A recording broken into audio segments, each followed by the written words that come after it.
નમસ્કાર વિદ્યાર્થી મિત્રો, મિશન NMMS 2025 અંતર્ગત શ્રેણીને લગતા પ્રશ્નોમાં આજે આપણે શીખશું બાદબાકીના ગુણધર્મો. એટલે કે અગાઉના આપણે વિડીયોમાં જોયા કે શ્રેણીમાં હંમેશા સરવાળાની સંખ્યા હતી.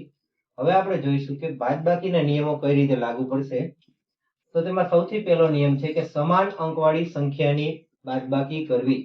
એટલે કે અહીંયા આપણે જોઈ શકીએ છીએ કે 66 માંથી 60 કઈ રીતે આવ્યા હશે. તો કે -6 ની બાદબાકી થઈ હશે. 60 માંથી 54, તો એમાં પણ -6 બાદ થયા. 54 માંથી 48, તો પણ 6 બાદ થયા. તો એનો મતલબ એમ કે અહીંયા સમાન સંખ્યાની બાદબાકી હોઈ શકે. તો એના આધારે આપણે જવાબ જોઈ શકીએ કે 48 માંથી 6 બાદ કરતા આપણને જવાબ શું મળશે? 42. તો આવી રીતે તમને કોઈ પણ સંખ્યા આપી શકે. એવું જરૂરી નથી કે અહીંયા મેં 6 નું ઉદાહરણ લીધું છે એટલે 6 જ આવી શકે. 6 સિવાય કોઈ પણ સંખ્યા આવી શકે, પણ સમાન બાદબાકી હોઈ શકે. એ પછીનો બીજો નિયમ છે કે સમાન ક્રમિક બેકી સંખ્યાનો ઘટાડો. સમાન ક્રમિક બેકી સંખ્યાનો ઘટાડો એટલે શું? તો કે પહેલા આપણે ઉદાહરણને સમજીએ કે 39 માંથી 38 કઈ રીતે થયા? તો કે -10 બાદ થયા. 38 માંથી 30 કઈ રીતે બાદ થયા? તો કે -8 ઓછા થયા. 30 માંથી 24 કઈ રીતે થયા? તો -6 બાદ થયા. હવે તમે અહીંયા જોઈ શકો છો કે ક્રમિક બેકી સંખ્યાનો ઘટાડો થાય છે. એટલે કે પહેલા 10 નો ઘટાડો થયો, પછી 8 નો ઘટાડો થયો, પછી 6 નો ઘટાડો થયો. એનો મતલબ એમ કે હવે પછીની જે સંખ્યા આવશે એમાં ઘટાડો થશે 4 નો. તો 24 માંથી 4 બાદ કરતા આપણને જવાબ મળશે 20. એ પછીનો આપણે જોઈએ કે સમાન ક્રમિક એકી સંખ્યાનો ઘટાડો. હવે નિયમ કઈ રીતે લાગુ પડશે તો જોઈએ આપણે. પહેલા તો ફેરફાર શું થયા છે. 50 માંથી 39 કઈ રીતે થયા? તો કે -11 બાદ થયા છે. 39 માંથી 30 કઈ રીતે થયા? તો કે -9 બાદ થયા છે. 30 માંથી 23 કઈ રીતે બાદ થયા? તો કે -7 બાદ કરતા 23 મળે છે.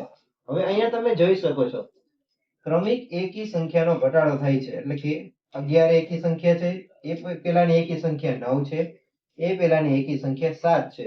એનો મતલબ એમ કે હવે આપણે 23 માંથી 7 પેલાની એકી સંખ્યા છે 5 -5 બાદ કરતા આપણને જવાબ મળશે 18.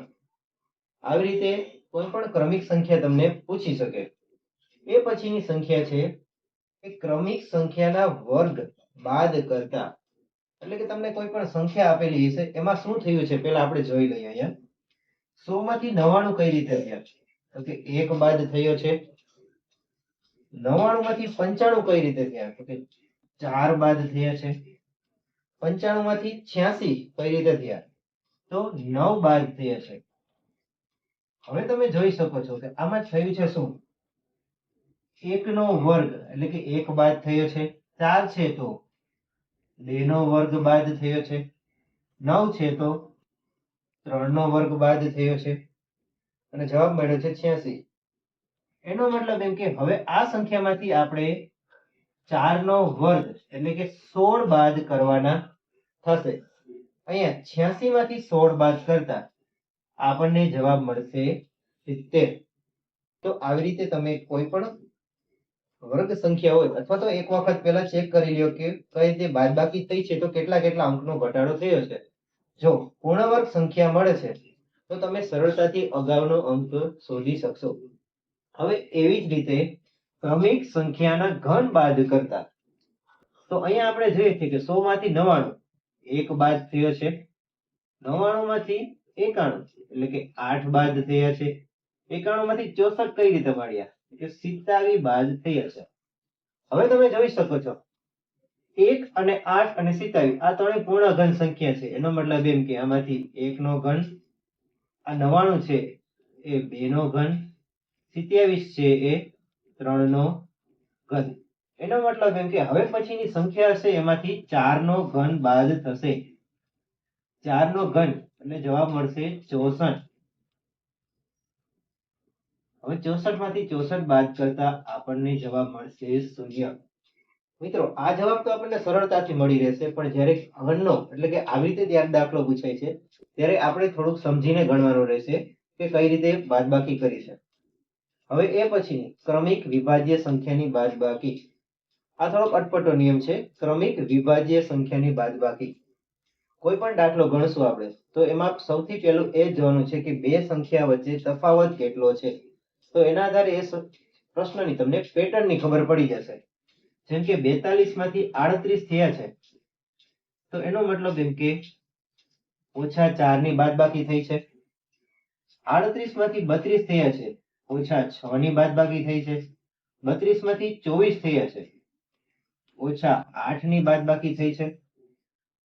હવે તમે અહીંયા એવું વિચારશો કે ક્રમિક બેકી સંખ્યાની બાદબાકી થઈ છે તો 24 માંથી પછીની ક્રમિક સંખ્યા આવશે 10. તો જવાબ અહીંયા તમને મળશે 14. પણ જવાબમાં ક્યાંય 14 તો હશે નહીં, 4 માંથી એક પણ વિકલ્પ. તો બીજો વિકલ્પ તમારે શું વિચારવાનું છે કે અહીંયા વિભાજ્ય સંખ્યાઓ લીધેલી છે. સૌથી પહેલી વિભાજ્ય સંખ્યા છે 4, એ પછીની છે 6, એ પછીની છે 8, તો એ પછીની વિભાજ્ય સંખ્યા છે 9.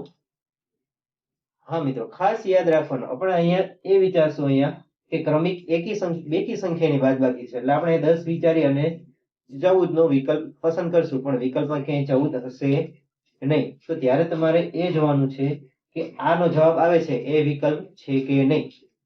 એટલે કે 24 માંથી 9 બાદ કરતા આપણને જવાબ મળશે 15. સૌથી અગત્યનું. તો આવી રીતે વિભાજ્ય સંખ્યા પણ તમને આપી શકે. એ પછીની છે ક્રમિક સંખ્યાના વર્ગમાંથી એ સંખ્યા બાદ કરવી. જેમ કે 0 છે એ કઈ રીતે મળ્યો હશે તો કે 1 નો વર્ગ ઓછા 1. 1 નો વર્ગ 1 માંથી 1 બાદ કરો તો આપણને મળશે 0. 2 કઈ રીતે આવો હશે તો કે 2 નો વર્ગ એમાંથી 2 બાદ કરશું આપણે. 2 નો વર્ગ 4, 4 માંથી 2 બાદ કરીએ તો પાછા 2 મળશે. 6 કઈ રીતે મળ્યા હશે 3 નો વર્ગ ઓછા 3. 3 નો વર્ગ થશે 9, 9 માંથી 3 બાદ કરીએ તો 6. એ પછી છે 4 નો વર્ગ ઓછા 4. 4 નો વર્ગ થશે 16, 16 માંથી 4 બાદ કરશું તો મળશે 12. એ પછી 20, તો થશે 5 નો વર્ગ ઓછા 5. 5 નો વર્ગ થશે 25, એમાંથી આપણે 5 બાદ કરીએ તો જવાબ મળશે આપણને 20. તો હવે ખાલી જગ્યામાં આપણે શું જવાબ હોઈ શકે તો એમાં આપણે બાદ કરશું 6 નો વર્ગ ઓછા 6. એટલે કે 6 ના વર્ગમાંથી 6 બાદ કરવાના છે. 6 નો વર્ગ થશે 36, એમાંથી 6 બાદ કરતા આપણને જવાબ મળશે 30. તો આવી રીતે સંખ્યા શ્રેણીની મદદથી પણ તમે સરળતાથી જવાબ ઉકેલી શકશો. ફક્ત તમારે એ જોવાનું છે કે કોઈ પણ સંખ્યા આપેલી હોય તો એ બે સંખ્યા વચ્ચે તફાવત શું છે, તો એના આધારે તમે કોઈ પણ નિયમનો ઉપયોગ કરી સંખ્યા ગણી શકો. અહીંયા તમને ઘણી વખત વર્ગના બદલે ઘન પણ આપેલું હોય કે ક્રમિક સંખ્યાના ઘનમાંથી તે જ સંખ્યા બાદ કરવી, તો એમાં પણ આ જ નિયમ લાગુ પડશે. તો આ રીતે આપણે જે શનિવારે NMMS ની પરીક્ષા આવવાની છે તેમાં આ નિયમોનો ઉપયોગ કરી આપણે જે 10 માર્કના પ્રશ્ન પૂછાય છે તેની સરળતાથી આપણે માહિતગાર કરી શકીએ. નમસ્તે.